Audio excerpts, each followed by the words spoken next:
I'm sorry, Mom, for all the endless piles of laundry. Arms up. Sorry, Dad, for all those sleepless nights.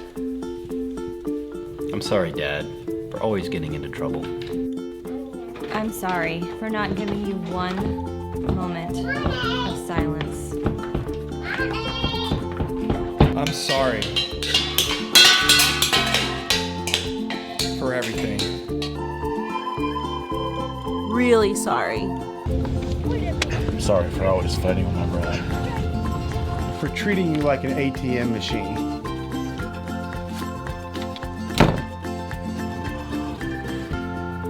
For breaking your heart over and over by thinking I knew better.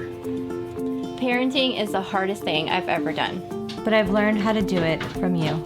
Thank you for teaching me. That second chances are a gift. That giving of myself is the strongest way to live. That I can go one more day. That parenting is the greatest honor in the world. Thank you. Thank you. Thank you.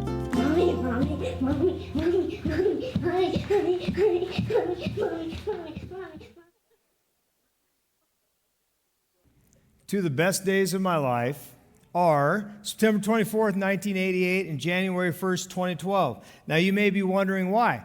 Well, our first child, a daughter named Danielle, was born on September 24th, 1988, 4 years and 2 days after we were married.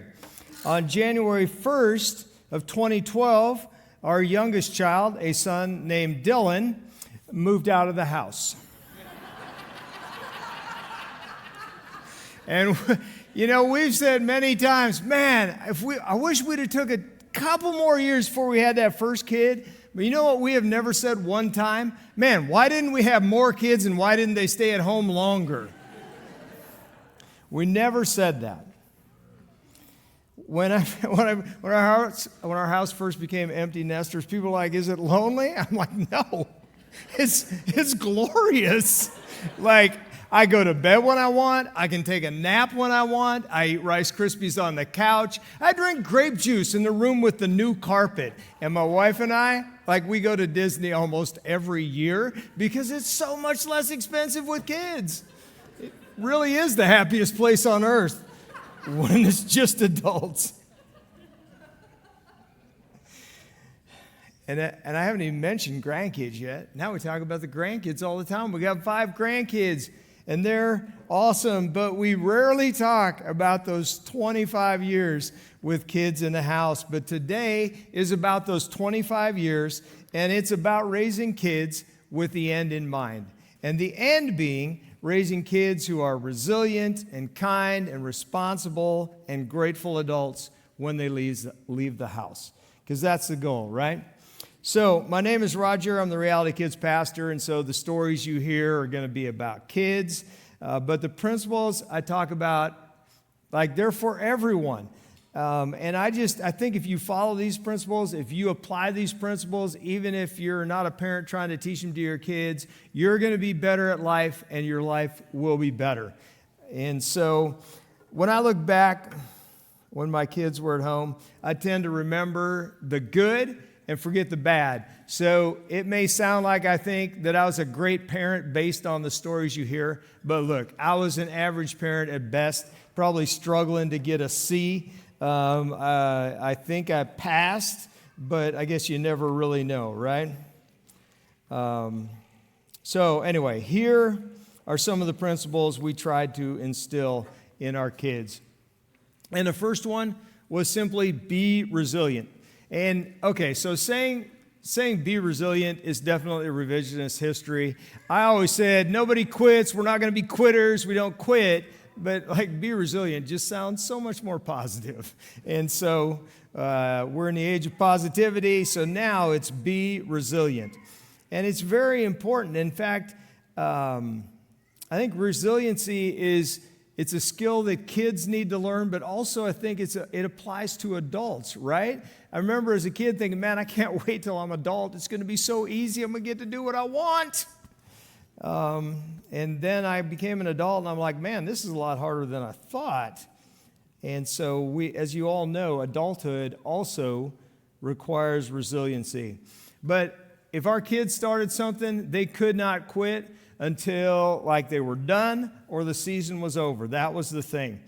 And, you've maybe had these conversations, but I don't get to play. They never throw me the ball. I'm always in right field. I want to pitch. The coach never lets me play. And I'm like, well, you're not going to quit. You just get better. In fact, get so good that the coach has to play you, and I will practice with you every day. And if you get better, I promise you, the coach will play you. And my daughter goes, but Dad, you are the coach. To which I replied, I will practice with you every day until you're better. That's a true story. I confirmed that with her. You become resilient by doing hard things, by struggling to complete a task, or by trying something new. And it's okay for your kids to occasionally struggle. It helps them learn resilience, and resilience is a much needed skill. I would say, with apologies to teachers, being resilient is more important than getting straight A's. They need to learn to struggle. So let them struggle with that science project. Look, you had a chance to get an A when you were in 5th grade, and you didn't. Just let them do their own science project. The director of programming designed to prepare freshmen for the college years recently told me 18 is the new 12. Our students are emotionally underdeveloped. They're much less resilient than any we've ever encountered, and I'm not entirely sure why. There are many reasons, of course. Human beings are beautifully complicated. But honestly, when you grow up in a world where everything is done with a few clicks of your phone, it doesn't exactly develop resilience. The author goes on to say, anyone living in the developed world has experienced a level of ease unimaginable to their previous generations.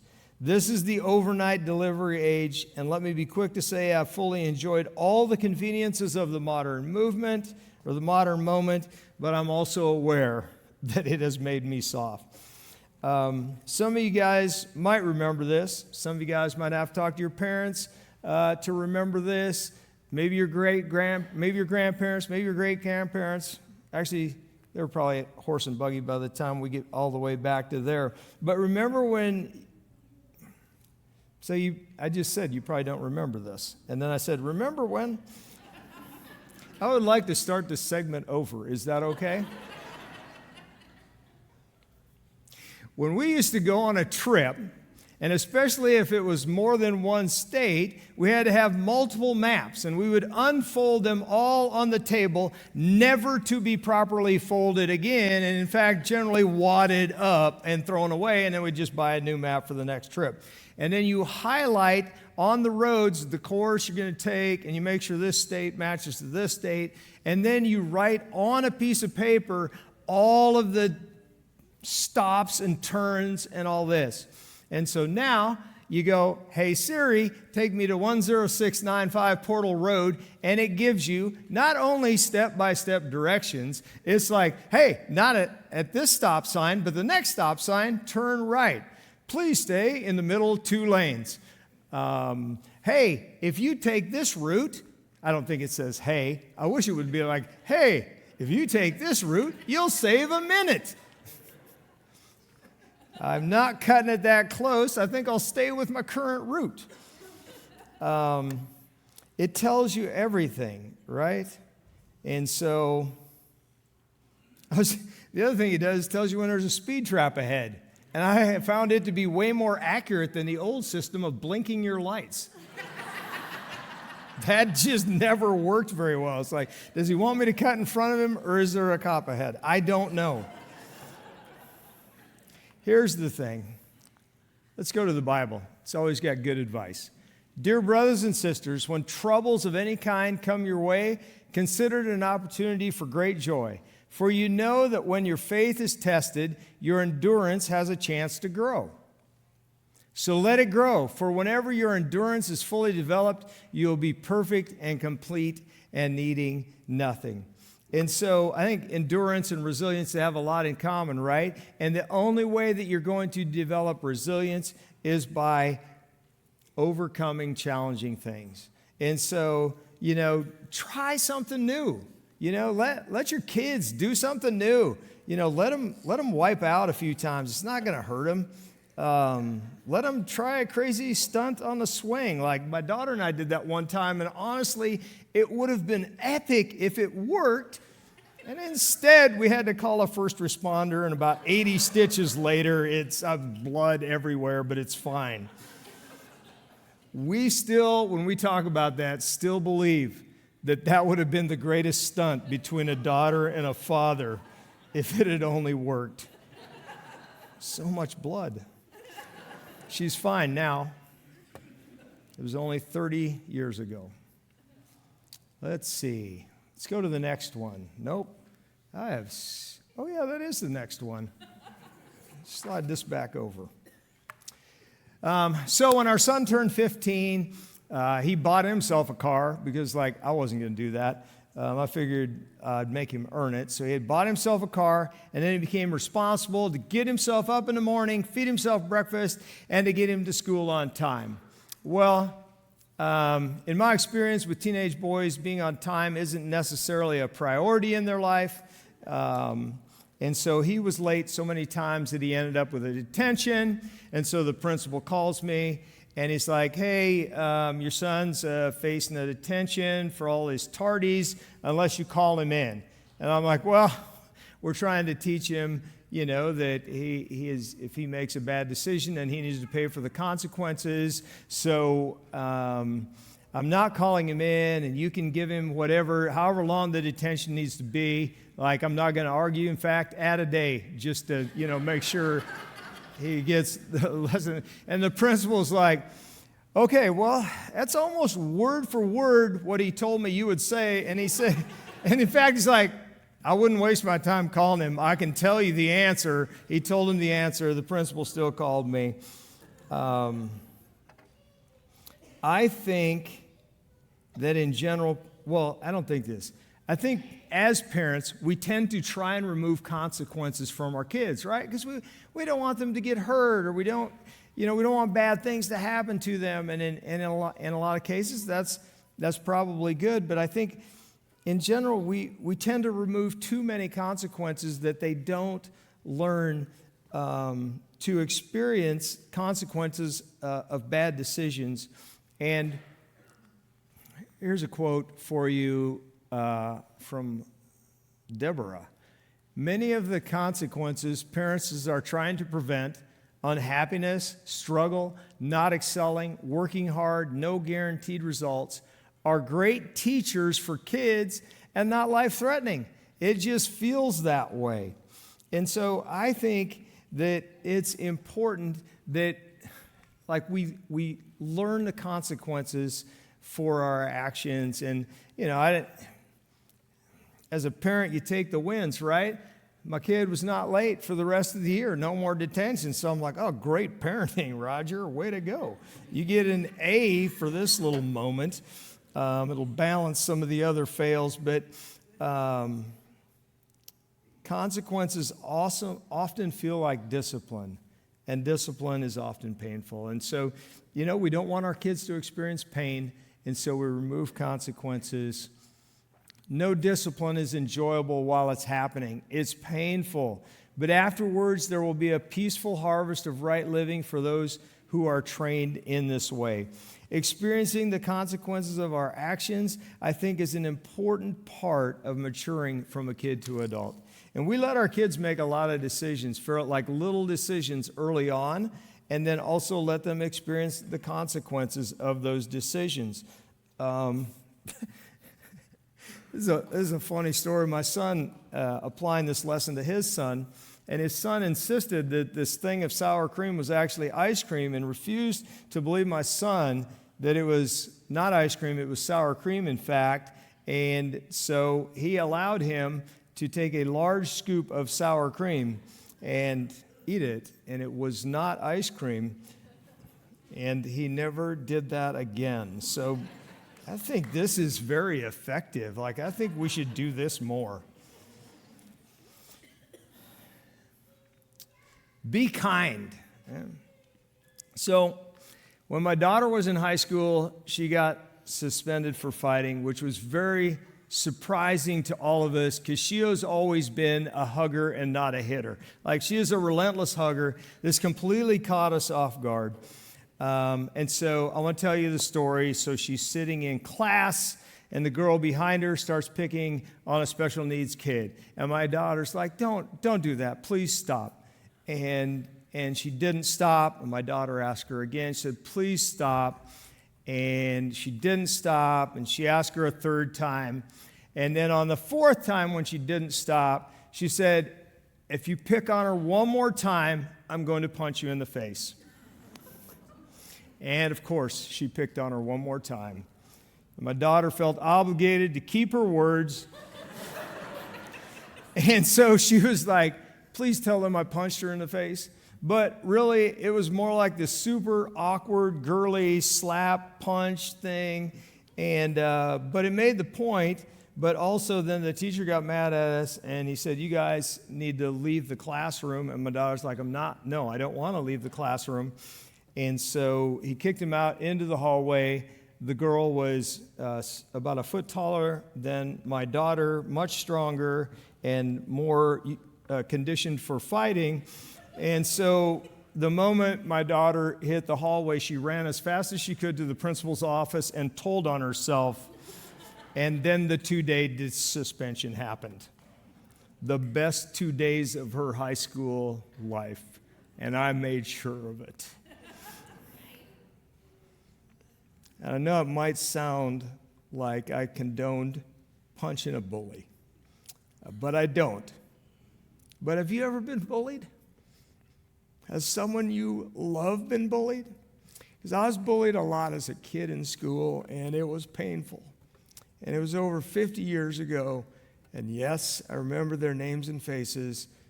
Not looked up their addresses because that would just be wrong. But how hard can it be to be kind? Like, being a bully was not an option for my kids. Like, they did a lot of things that deserved consequences, but they didn't bully. They were never allowed to do that. They were taught to be kind to everyone. And as I get older, I think about some of the things that, like bullying, for instance, from when I was a kid, and I'm like, this is 2023. Like, how have we as humans not eliminated bullying from the planet? Like, many of us have experienced it. We know how much it hurts, and yet bullying just continues to run rampant. And how hard can it be to just be kind? It never occurred to me that kids would still be getting bullied in 2023. But my grandkids are experiencing it firsthand, and it makes me so sad. There's stats that say over 70% of students will be bullied at some point in their academic careers. But not just kids. This behavior frequently spills over into the fields or the conference room. It contributes to dropout rates, depression, violence, addiction, suicide, job loss. Guys, we've got to do better. We've got to be kinder. There's no place in this world for bullying, and there's no place for not being kind. And it just bothers me so much. And I would recommend instead that we apply Ephesians 4:31 and 32. Get rid of all bitterness, rage, anger, harsh words, slander, bullying, as well as all types of evil behavior. Instead, be kind to one another, tender-hearted, forgiving one another, just as God through Christ has forgiven you. Guys, it makes a difference when you're kind. And don't just be kind to the people that you have to be kind to, or it could cost you something. Be kind to everyone.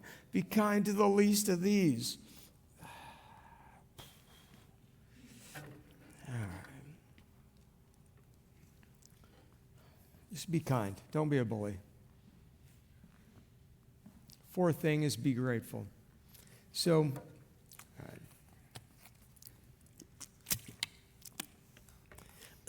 the way we talked about be grateful was with this saying that your world is not the world. In Papillion, the median income is over $95,000. There's very little crime. Everyone has a great house and plenty of food. Hospitals are ready, available. The first responders get to your house really quickly, as I've experienced a couple of times. Only one was my fault. Parents pay excessive amounts of money for their kids to go on traveling teams. Most families go on multiple vacations, and it's easy to think that everyone is having that same experience, which is why it was very important for me to take my kids on mission trips. And we did that. They were on mission. They've been on mission trips to Indian reservations, to urban areas, to rural areas. They've been out of the country to Jamaica, and all because we wanted to make sure that they knew that all the things they have, that's not normal for the vast majority of the world.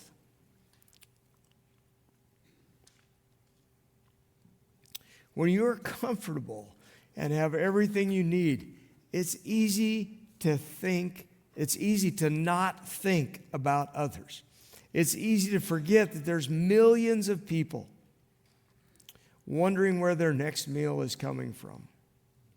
My kids, I made sure that they saw poverty and homelessness up close and personal. And I think they would say that it made them more grateful. I know that it made me more grateful because of the mission trips that I've served on. We also made them serve locally in the church and at the local homeless shelters or open door mission places like that. And I think serving with your kids is one of the greatest gifts that you can give them. Now, I know not everyone can take their kids on mission trips. I know it's expensive, but also I bet I could figure out a way for you to go if it was important to you. And so I get that. Not everyone can take their kids on mission trips, but everyone can serve with their kids. Everyone can serve with their kids, and you can serve, and it's one of the greatest gifts you will give your kids, and it's one of the greatest gifts that you can give yourself is to serve others less fortunate than you. The other thing, just as a little added motivation for serving for the parents in the room, if you want your kid to maintain their faith once they move out of the house and go to college and beyond, one of the number one thing, well, I'm going to say the number one thing, it's probably top 5, I don't know, but for the purpose of this morning, the number one thing that you can do is serve with your kids. And I'm not even making up how important that is, although I don't remember the placement. Let's see. I think I got a quote here. It says, I think gratitude is a big thing. It puts you in a place where you're humble.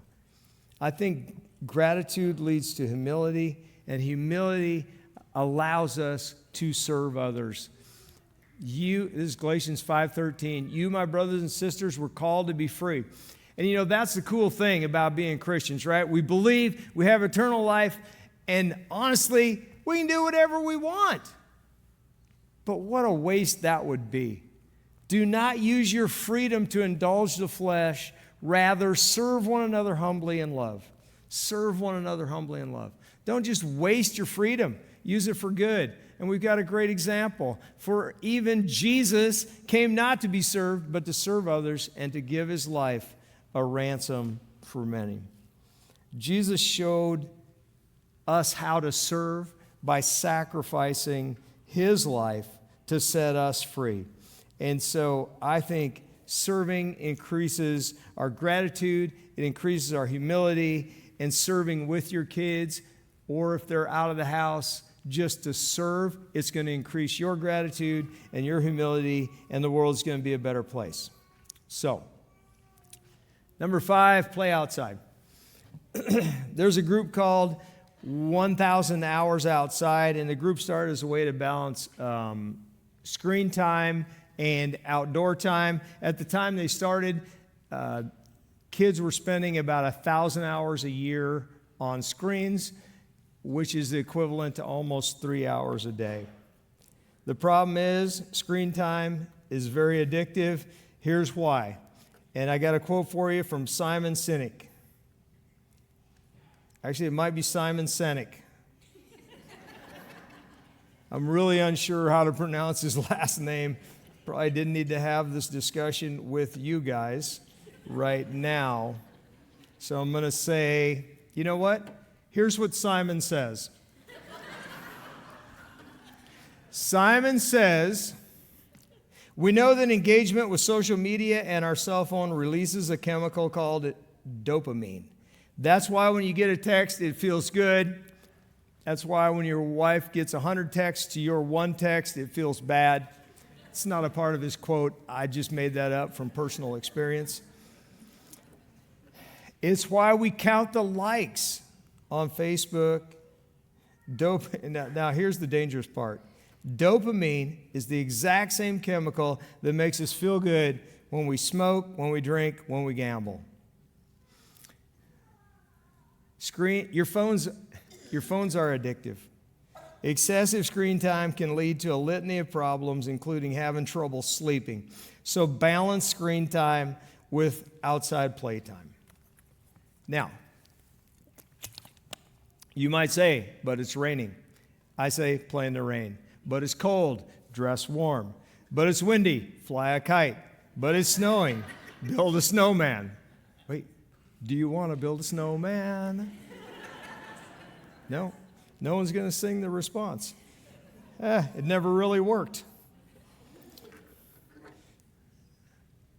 Let's see. Nope, that quote's up there.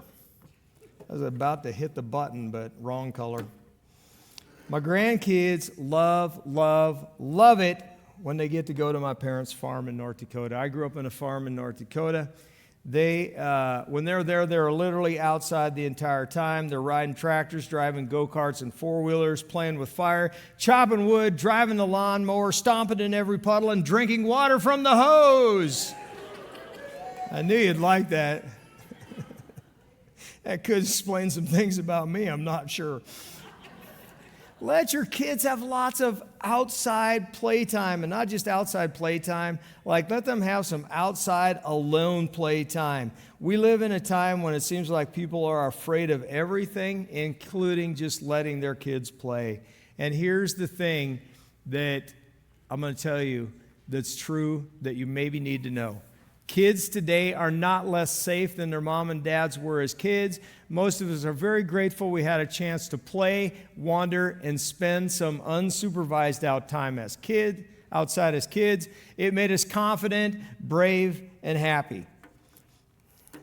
I know there is this fear, but the facts actually state that your kids are safer than my kids were when I let them roam the streets. My kids roamed our neighborhood in the 90s. And, you know, as I was writing this, I'm like, now I wonder if that's actually true or if that's just my bad memory. And so I asked my daughter, I said, did we let you roam our neighborhood when you were a kid? She goes, yeah, we just had to be home by dark. And I'm like, yes, parenting win. But so despite what you think, it's actually significantly safer now to let your kids roam than it was when your parents let your kids roam. And I almost guarantee you that your parents let you roam. The value of being outside and having free playtime it's just an incredible value to the emotional and mental and physical well-being of kids. There's all kinds of studies that show this. And so if I'm ever a city planner, my city is going to have no fences. No fences in the yards, big backyards, and no sports teams that are organized for anyone fourth grade and below. So all the kids go to these big backyards and play sports where they're supposed to play sports. And so grandparents don't have to watch 3-year-olds in a giant huddle trying to kick a soccer ball. That was excessive. That is not in the script at all. This is why I'll never be elected to public office, in case you were wondering. Well, there's other reasons too, but that's one of them. But can't we just all agree that watching 3-year-olds play soccer is like getting your eyes poked? It might just be me.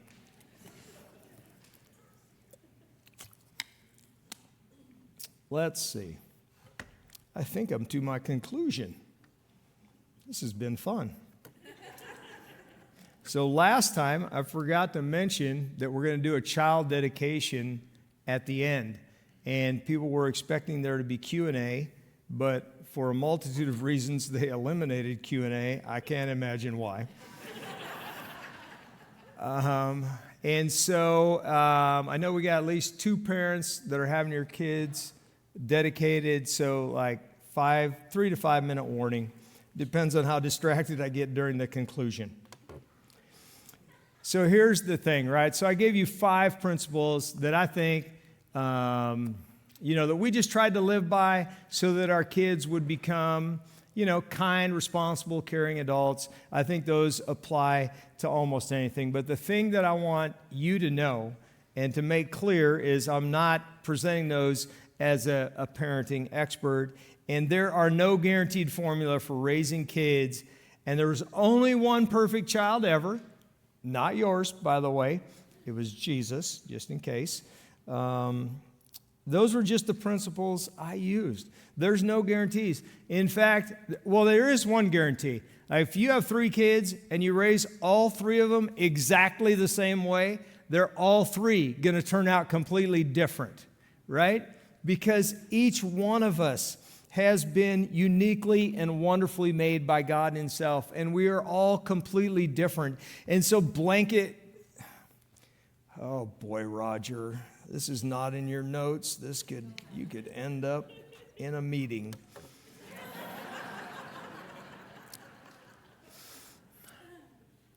There is not a blanket parenting strategy that works for every kid, and I wish someone would have told me that when my kids were at home, because I tried one and I almost wrecked my kids, and I definitely regretted every minute of it. Guys, you are the expert on your kid. No one knows your kid like you know your kid. And so if you're praying for that kid every day, which I haven't mentioned, but is something that you need to do, if you're praying for your kid every day and you're loving that kid every day, guys, you know better how to raise your kid than anyone else. Don't try and apply some blanket strategy to raising your kid. You and your kid are both completely unique and wonderfully made, and I think God has you together for a reason. And so you're the expert on your kid. You be your kid's parent. You be your kid's expert. Psalms 139, 13 to... Oh, I missed some slides, didn't I? That's a really good quote. My name is not on the end here, but it could be. I gotta go. That's giving away the ending right there. Kind of like every Hallmark movie you've ever watched. You know the ending before it gets there. Now you know the ending. I'm going to read Psalms 139, 13 to 16. It says, "You made all the delicate inner parts of my body and knit me together in my mother's womb. Thank you for making me so wonderfully complex. Your workmanship is marvelous. How well I know it. You watched me as I was formed in utter seclusion, as I was woven together in the dark of the womb. You saw me before I was born. Every day of my life was recorded in your book. Every moment was laid out before a single day had passed." God has made you, He's made each of us wonderfully complex and unique. And I believe that you are the person best designed to raise your child into a resilient, kind, responsible, and grateful adult. And I believe God has given you that calling, and if you follow that calling, if you're obedient to what God says, if you are praying daily, again, there's still no guaranteed results. That's the whole thing. The only thing we can do is be faithful to raise our kids in a way that honors God.